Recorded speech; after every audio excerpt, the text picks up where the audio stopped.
So this is the, as I said, the physicist way of doing it. So just before we move on to from this way, let's just show this now as a graph. And all this bit of code does is use those values I've just shown you, or that we've just printed out, to actually create that line.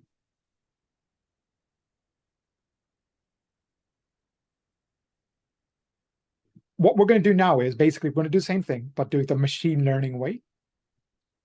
So the good thing about this is that, number one, you don't have to remember the equation. Number two, the syntax you see will be the same for whatever machine learning algorithm you use. So you can use various different machine learning algorithms. But in this case, again, you first look at your data and it's clear there's a linear regression. We'll talk about different ones later, yeah? The library in Python is called scikit-learn or sklearn. So let's just import the relevant functions from sklearn. Good. And now the first thing to do is in machine learning, you split your data into the data that you used to train your algorithm and the data used to test your algorithm. So all that's doing is that 0.8 means 80% of the data has been randomly chosen to be your training data. And the 20%, the machine learning algorithm does not see. Mm-hmm. And the hope is that when we train it, it will give us an equation that will be exactly right for the testing data as well. Yeah. Create our linear regression object. So you can imagine here, if instead of doing a linear regression, I've just chosen something that was wrong, then when we train it, it might seem okay. But in the testing phase, we'd see that what we've got out of the training is not useful for the testing data. Okay. The next bit is we just fit. So I'm going to just put in the bit of code, and this is not going to work. So I will explain in a moment what's wrong with this. Now, this is how you train. Right? You literally just give that regression object the X train and the Y train data. So if you go to the bottom, you'll see what the error is. If you go to the bottom of that, yeah. It just says that the shape of the array isn't what it wanted. The only reason that's happening is literally the way the algorithm has been implemented. Assume that you're going to be using multiple features. Okay. But we're already using one. So we just need to reshape our array. So that's the code that you'd use instead. I know that might look a bit awkward. Unfortunately, this is where it's not difficult for me because I'm very familiar with working with arrays. Mm-hmm. Maybe this is just something you just have to remember, that if you run into an error like this, it's just a matter of reshaping your array. And let's not worry too much about it. But you understand the point, right? I mean, I understand the general point, which is you've got a big set of data. Yeah. Using machine learning, you give it 80% of your data, and it learns if there's some kind of correlation between them. It basically tries to do the kind of thing what we just did. It tries to find, because it's a linear regression, it will try to find a straight line there. They will actually try to find the parameters of the straight line. Okay. So you've got a bunch of data. You give it 80% of it. It looks, because we've told it to, it'll look for a straight line between the data. Yeah. And then now we're going to figure out what it does with the 20%. Yeah, exactly. So this has now fit. This has done the fitting. So let's just now look at the coefficients. The slope and the intercept. What that has, the machine learning algorithm has actually now run, and I guess you can compare it against what we had before. Pretty close slope. Yeah, let's stick with the slope because I think we're going to do something about the intercept a bit later on. So let's just stick with the slope. So 455. And what did we have before? 452. Yeah, exactly. Right. And with the error being 2, right? So 454 it could have been. So this is very, very close. Yeah. So I'm reasonably happy. And the other reason I like to do things more than one way is just for error checking. Yeah. Good. We can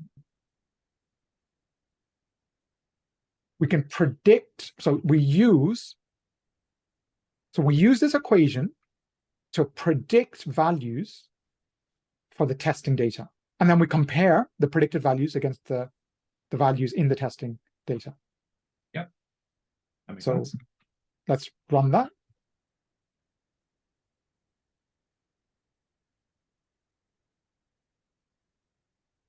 Right. And this now is right. So remember I was telling you about or you were telling me about the distance between the line to the points. And then you sum up all those distances.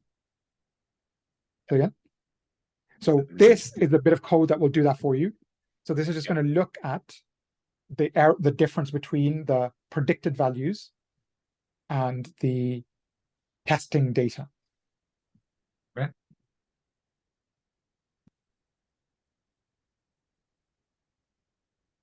Run it. Okay, so what that's saying is that on average, there's a difference of like 500, 500,000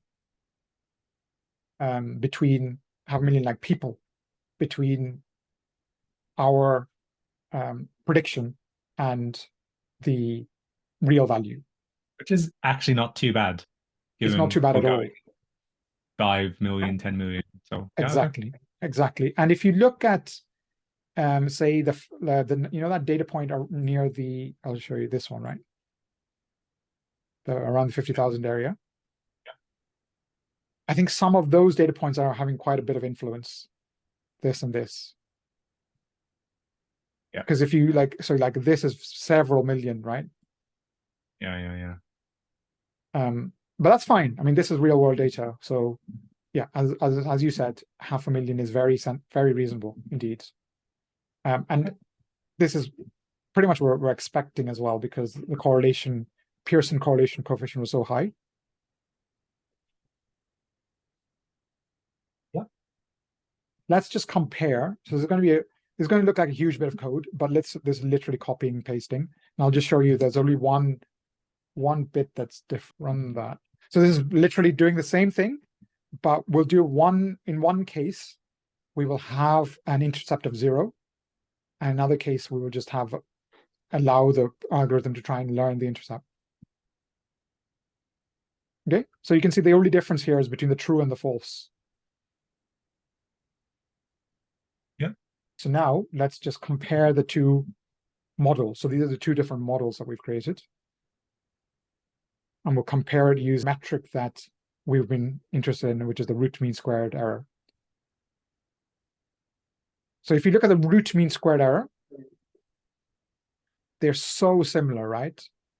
With the intercept seems to be a bit less, but because they're so similar, I personally would definitely use it without the intercept, because from our knowledge of the real world, having an intercept of 0 is much more likely to be the sensible equation. So does without intercept mean an intercept of 0? Yeah, exactly. Oh, okay. And now we can also just plot these two graphs. So if you just plot it.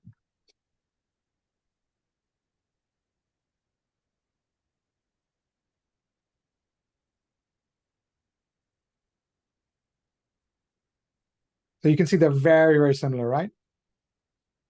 Yeah. And it's quite possible that it's the influence of maybe that final point that has made the machine learning algorithm think that the intercept is not 0.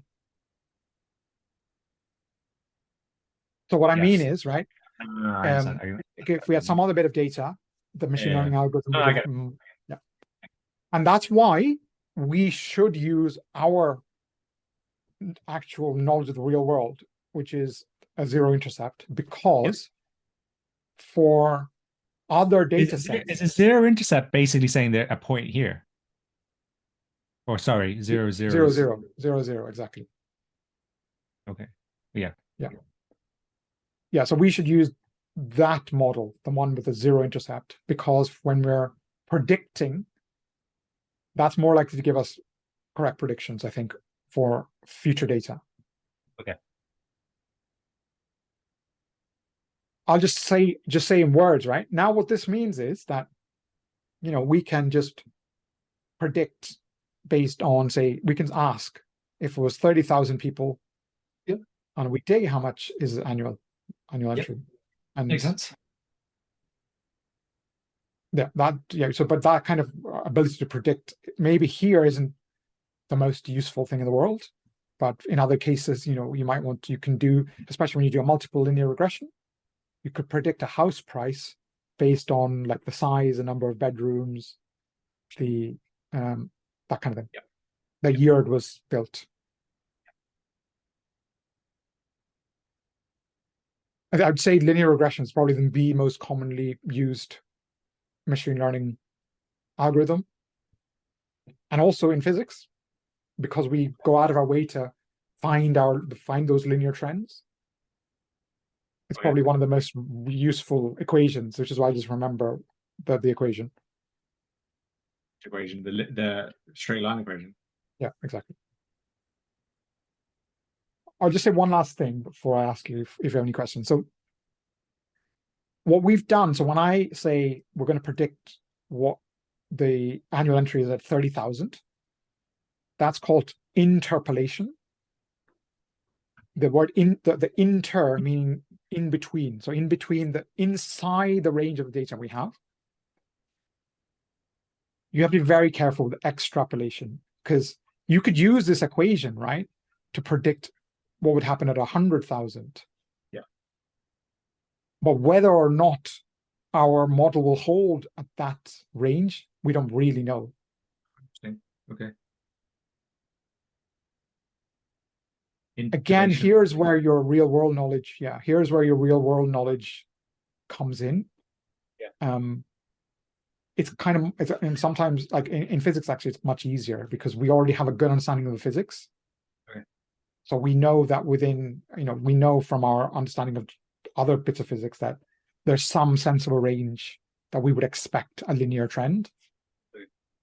So even here, like, we would probably not be too concerned if it was 80,000 or 90,000. I don't know, though. It depends. It depends how much you know about the London Underground, in a sense, right? If you've been involved for a long time in managing traffic on it, you may know that in some past year they had a huge number, but everything worked as usual. Or you may know that when you get to like 100,000, everything begins to creak and things start shutting down, something like that, right? All right. Any questions? That's a good point. I mean, because it could never be, if you had 1 million entries, it couldn't go on forever, I guess. Exactly. At a certain point, you might actually have a real spike in entries, but the annualized entries flattens out a bit. Exactly. Yeah. No, I don't have any real questions. I guess it was a similar discussion to last time, which is how much of this can I take and do? I'd say I'm more confident in the theory of linear regression. Yeah.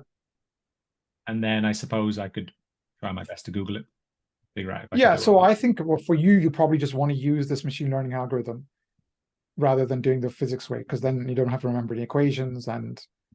But it's hard to know from this which bits I need to remember at all. That's true. So we'll do it. No, so that's where the machine learning bit, right? Exactly. That is the machine learning bit. And I think that's a good bit to emphasize, because I think that the only thing that maybe we haven't properly mentioned is you want to try out more than one model, typically. So maybe like an intercept without or not an intercept is a good comparison between two models. Yeah. Yeah, that's it. Okay. All done. Good.